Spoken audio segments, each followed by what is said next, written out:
Hey everybody, it's Rob from Flailthroughs. This is Gundam Battle Operation 2, and this is a guest video from Maelstrom in the Gym White Dingo. White Dingo, I believe, comes in at 300 and is using the prototype beam rifle, which is a fun weapon. In terms of DPS, maybe not the best choice, but it is the most fun in my opinion, and when it hits, it really hits. That's the whole idea behind it. You have to charge it to fire it, and then it takes a good, 30 or more seconds to cool down. But it hits for about 7,000 damage. And this is the level 2, so a little bit more damage and a tiny bit more range. And he's going to have a good opportunity here. I watched, the first minute of this and then sneezed and had to restart the recording. But yeah, 7,000 damage. It all went directly to that person's feet, so they will probably fall on their face very soon. And, yeah, but because that takes so long to reload, now Mail has to survive on nothing but beam saber, Vulcans, and grenades for a little bit. And, okay, yep, got knocked down by, I think, if it's 350, which it is, probably Blue Destiny Unit 2 is what hit him there. There is a high-mobility ground Zaku, which is now down. I really want to. I'm gonna have to run the Zaku R2 soon because I want to see how it's done with the now that it has balancers on the ground. Hit the Vishka for 6640. Unfortunately, out of feet, so that is going to be a death. Death also knocked over the Gundam Marine type that was about to take down the Vishka, but it got shot down pretty quickly, so not a big deal. And, you really can't help where you explode sometimes, just how it is. Okay, they've got somebody who's running around and taking all the points, which, just, there's certain things in this game that are perfectly valid strategies, but bother people, bother me, bother somebody else. I don't think Maelstrom's particularly fond of the leg aiming strategy. I may be wrong on that, and he'll feel free to correct me, Mail, but I'm pretty sure you've said that before. And just running around and taking points is kind of mine. I'd rather just everybody take up their points and just fight. Once one side has started taking extra points and it starts going back and forth, I'll do it, but I'd rather just be fighting. See, missed that shot, but the Hi-Mo ground Zaku is coming in again. And that is a particularly bold Gym Sniper custom missile launcher type. And good swings there. Yeah, that is. Okay, it's a Blue Destiny. I think that's a Blue Destiny 1. Somebody is bombing the Allied base. And let's see. Prototype rifle almost ready. But yeah, this is the one. They changed it a little bit in this in GBO2. In GBO1, you didn't have to charge it to fire it. It just fired, which meant that you could do a huge amount of damage. I think even more than in this game, in fact. I think it was like 8,000 in that game, without any warning at all. You can see when this is being charged. So if you're pointing, if you're pointed at somebody, which I'm pretty sure that Zaku just got blindsided, but if you're facing the person with the rifle, you can tell that's coming. You can stun them, you can get away from them, you can hide. You have advance warning, and you don't have to guess, is that shot ready or not. Which actually is probably, at this point, a major, impediment to the White Dingo. It probably makes it much harder to use with that rifle than it otherwise would be. But, yeah, it's just, it's a choice for balance, and I think it's a respectable one, but, in terms of, probably how much you liked the old way was dependent on what side of that gun you were on, and I loved using that gun, so it's just one of those things.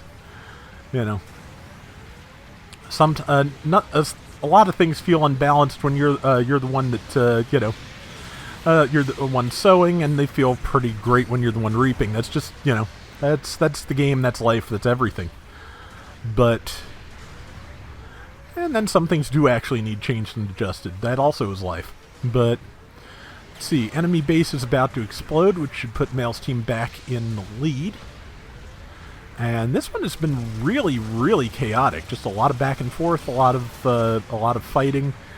Again, part and parcel, I think, of how the White Dingo has to operate with its rifle. Words, Rob. Taking so much time to cool down. Those are the words. I found the words.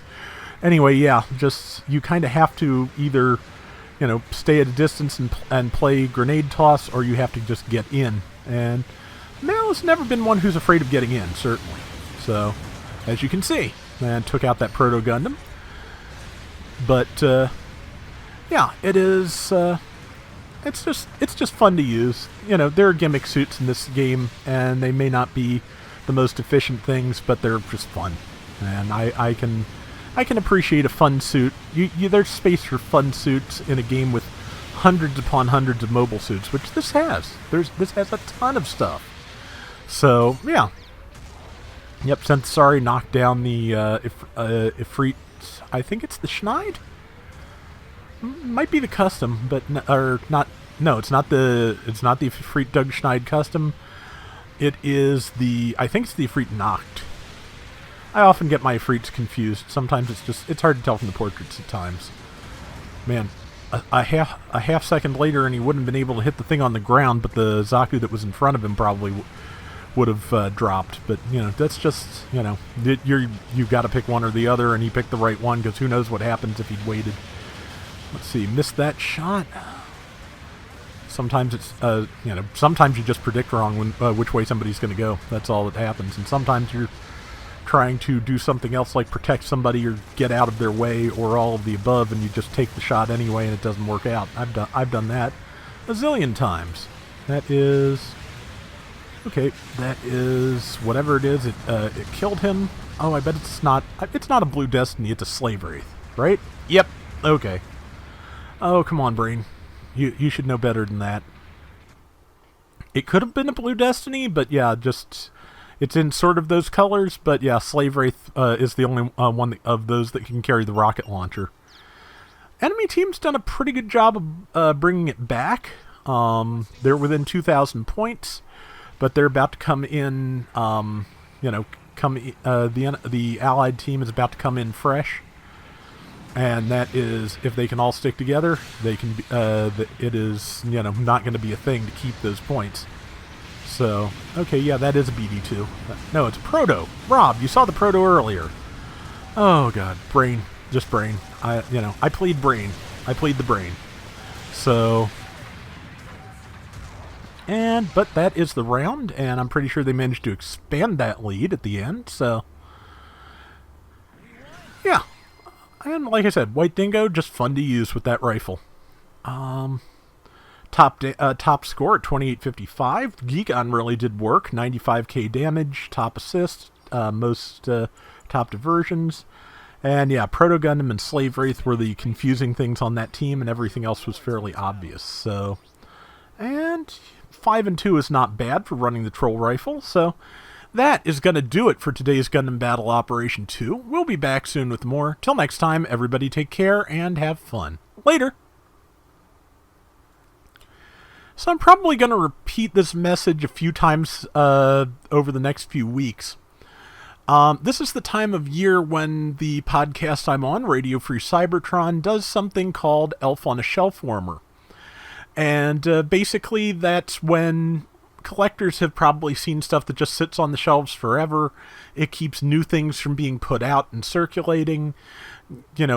It gets to a point where enough old stock gets built up that you're never going to see anything new. And that's, that's frustrating, but more to the point, there are kids that could really use those toys. My friend Brian, who hosts the podcast, he benefited from Toys for Tots as a kid. So did his own kids before he adopted them. So it's something that's really important to him.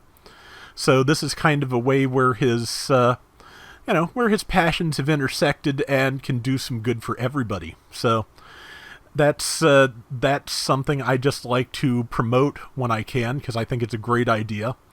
I managed to donate a few things last year. This year I've been hoarding entry grade kits because I figured since they require no tools, no paint, no anything, they'd be a pretty appropriate thing to put in the donation box. So that's just the my angle on it. But anything that you can get for kids and get off the shelves, I know that it will be appreciated. So give it a thought, and if you want to show what you've donated on Twitter with the hashtag ElfOnAShelfWarmer, please join us.